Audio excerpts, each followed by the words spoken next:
मेरा नाम है गौतम कुमार और मैं इस समय ग्राम पंचायत राज रामभद्रपुर के वार्ड संख्या 1 में खड़े हैं। यहाँ से रामभद्रपुर पंचायत का वार्ड शुरू होता है। 1 नंबर वार्ड में हम खड़े हैं। यह कल्याणपुर प्रखंड के समस्तीपुर जिला के अंतर्गत आता है और इस समय हम आपको इस वीडियो के माध्यम से यह दिखाना चाहता हूँ कि इस पंचायत में 1 नंबर वार्ड में यह रोड पिछले 5 साल पहले बना था और इस रोड की हालत इतनी जर्जर है कि अभी आपको हम दिखलाने का प्रयास कर रहे हैं कि यह रोड को देखिए, यहाँ से लेके और अभी हम कुछ दूर आपके साथ चलेंगे और आपको ये दिखाने का प्रयास करेंगे कि यह रोड अभी टूटा हुआ है और बारिश के समय इस रोड पर पानी लगता है, कीचड़ लगता है, जिसकी दशा इस सूखे मौसम में हम आपको दिखा रहे हैं कि कैसे यहाँ पर पानी लगता है, कहाँ कहाँ पानी लगता है और कितना गंदा पानी लगता है। ये चीज़ भी दिखाने का प्रयास कर रहे हैं।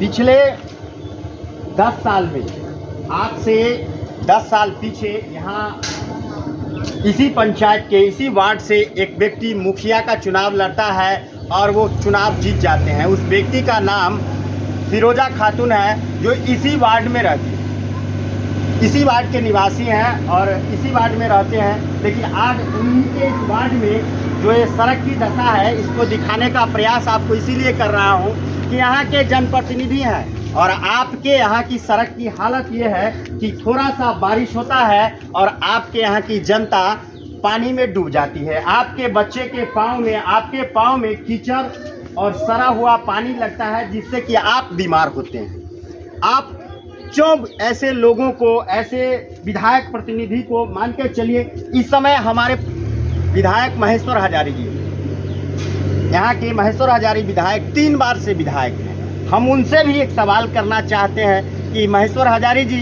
क्या आपने इस पंचायत के विकास के लिए, इस 1 नंबर वार्ड में रामभद्रपुर पंचायत के विकास के लिए कोई फंड जारी किया है? अगर किया है तो वह फंड कहाँ? इस चीज़ को, सड़क को देखिए। अभी हम आपको साथ चल के ये चीज़ दिखाने का प्रयास करेंगे। यहाँ पर कुछ लोग भी मिलते हैं, देख रहे होंगे आप। उन लोगों से भी हम बातचीत करेंगे और पूछेंगे कि भैया ये सड़क जो है ये बनना चाहिए कि नहीं बनना चाहिए। क्या आपके लिए, आपके बच्चों के लिए, किसान के लिए, यहाँ के युवाओं के लिए स्कूल की व्यवस्था होनी चाहिए कि नहीं होनी चाहिए? अगर ये सड़क बनना चाहिए तो इससे पंचायत के जनता को क्या फ़ायदा होगा? क्या मान के चलिए कि हम भी कभी इस सड़क से आते हैं, यहाँ के हज़ारों लोग इस सड़क से गुजरते हैं, इससे लाभान्वित होते हैं। अगर यह सड़क बनना चाहिए महेश्वर हजारी जी, तो इसको आप रोक के क्यों रखे हैं?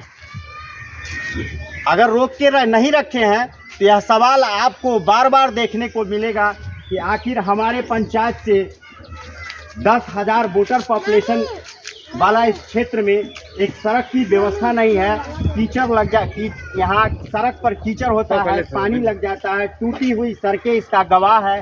बयान करती है कि भाई आप अपने विधानसभा क्षेत्र की हालत को देखिए, गौर से इस हालत को देखिए, नीचे दिखाने का प्रयास कीजिए और इस चीज़ को दिखाइए कि यहाँ के लोग अगर जाति और धर्म के नाम पर वोट करते हैं तो भैया आपको ये देखने को चीज़ मिलेगा। अगर जाति समाज की सच्चाई है और धर्म समाज की सच्चाई है तो राजनीतिक में वह सच्चाई आपको देखने को मिलेगा। लेकिन इसका यह मतलब नहीं कि जनप्रतिनिधि होने के बावजूद 3 बार यहाँ से विधायक बने, 1 बार नगर विकास मंत्री बने, 1 बार विधानसभा उपाध्यक्ष बने महेश्वर हजारी जी, और यहाँ के सड़कों की हालत आप गौर से देख लीजिए। नीतीश कुमार की सरकार पर यह काला धब्बा है कि हम इस सरकार को चुन करके पिछले 10 साल से अपने आप को ठगा हुआ महसूस करते हैं। अभी हम आपको सड़क की और हालत दिखाना चाहते हैं जो बहुत ही दयनीय है। इस दयनीय हालत में आप गौर से हमारे समाज के उन वर्ग को, जो बिहार के वोटर परसेप्शन में 19% जिसको आंका गया है, उसी क्षेत्र की जनता अपने आप को ठगा हुआ महसूस करती है। अभी यहाँ शिक्षा की जो व्यवस्था है वो तो काफ़ी ख़राब है। अभी ये सड़क की व्यवस्था आप देखिए, गौर से इस सड़क को देखिए, इस सड़क को गौर से देखिए और यहाँ के कीचड़ को आप देखिए। यह कीचड़ थोड़ी सी बारिश में पानी लगता है और इस कीचड़ में पूरा तैर जाता है। सड़ा हुआ पानी यहाँ के जनता के, यहाँ के लोगों के पैर पर लगता है, पैर खराब हो जाता है, जिस वजह से सैकड़ों बीमारियां उत्पन्न लेती हैं। इसीलिए आप सभी को यह वीडियो भेजकर यह बताने का प्रयास कर रहे हैं कि भैया आप एक बार जगिए, आप अपने लिए वोट कीजिए, आप एक बार जगिए, एक बार अपने लिए वोट कीजिए।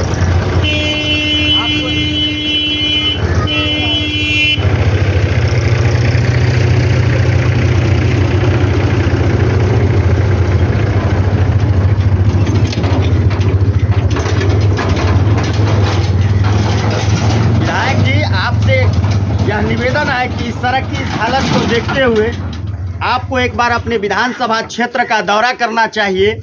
मैं यहाँ का आम जनता होने के नाते, एक सजग और शिक्षित नागरिक होने के नाते इस काम को दिखाने की जिम्मेवारी हमारी है, क्योंकि मैं जानता हूँ कि बहुत कम लोग ऐसे हैं जो अपने हक की बात करते हैं, अपने अधिकार की बात करते हैं।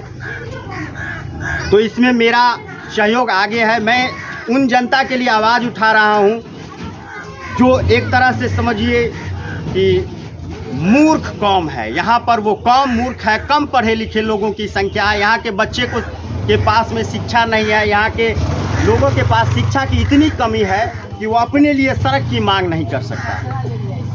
जब भी कभी यहाँ विधायक, मंत्री वगैरह आते हैं तो उनके सामने इस बात का मांग नहीं रखते हैं कि भैया हमारे लिए सड़क का व्यवस्था होना चाहिए, हमारे लिए शिक्षा की व्यवस्था होनी चाहिए। ये व्यवस्था अगर मांगने की व्यवस्था नेता से मिले कि हमारे लिए शिक्षा, सड़क और रोजगार, ये तीन चीज़ ऐसा है जो किसी भी नेता से, अपने विधायक, अपने मंत्री से मांगा जाना जनता का दायित्व है, उसका कर्तव्य है। और हम आप क्या मांगते हैं? क्या मांगते हैं नेता से? 500 रुपया, मुर्गा दारू, 5 किलो अनाज, पाउच पी के बिक जाते हैं। तो ऐसा अगर करते रहिएगा तो आपके यहाँ सड़क तो नहीं बनेगी, ठीक है, आपके बच्चे पढ़ेंगे नहीं। आपको बिहार में रहकर बेरोजगारी में जीते हुए आपको पीठ पर झोला टांग के दिल्ली, पंजाब, मुंबई, हरियाणा ही जाना पड़ेगा। अगर एक बार अपने लिए और अपने बच्चे के लिए वोट कीजिएगा, अपने समाज के लिए वोट कीजिएगा, तो ये सड़क आपको जरूर बन के मिलेगा। जगिए, अगर नहीं जगिएगा तो आने वाला पीढ़ी आपको माफ़ नहीं करेगी, क्योंकि ये सड़क आपका ही है और आपके घर के नज़दीक रहेगा। मुखिया, विधायक, चाहे पंचायत समिति या सांसद कोई भी बन के चला जाएगा, सड़क उठा के कोई नहीं ले जाएगा। और आप अपने वोट की कीमत नाली गली और सड़क नहीं समझिए। आपके वोट की कीमत सड़क नहीं है। सड़क तो आपके द्वारा खरीदे गए सामान पर जीएसटी जो सरकार के ऊपर बनती है, उसका नतीजा है, उसी के पैसे से आपका ये सड़क बनता है। वोट अपने अधिकार के लिए कीजिए। मांगिए अपने नेता से कि हमको सड़क चाहिए, मांगिए अपने नेता से कि हमको शिक्षा चाहिए, मांगिए अपने नेता से कि भैया हमारे बच्चे के लिए रोजगार चाहिए। अगर ऐसा नहीं कीजिएगा तो आप इस दशा को देख रहे हैं। मैं स्कूल की व्यवस्था को भी दिखाऊंगा और दिखा रहा हूँ। हमने पिछले 5 साल में कोई ऐसा प्रयास नहीं किया जिस प्रयास से कि किसी भी जनप्रतिनिधि को, किसी भी लोगों को या तकलीफ हो, लेकिन हमने अपने गांव के स्कूल को इस तरह से वीडियो बना के, वहाँ के बातों को रख के और शिक्षा व्यवस्था को सुधारने का प्रयास किया। आज रामभद्रपुर पंचायत में वार्ड संख्या 5 में मेरा घर है और मैं अपने स्कूल के लिए बात करते करते, आज स्कूल में घेराबंदी भी है, स्कूल में जिम की भी व्यवस्था है, स्कूल में शिक्षा की भी व्यवस्था है और स्कूल के में एक तरह से मान के चलिए कि 40% पढ़ाई भी होती है, टाइम से वहाँ शिक्षक भी पहुँचते हैं। हमने कोई बड़ा काम नहीं किया वहाँ। हम उस समाज के नागरिक थे, हम उस समाज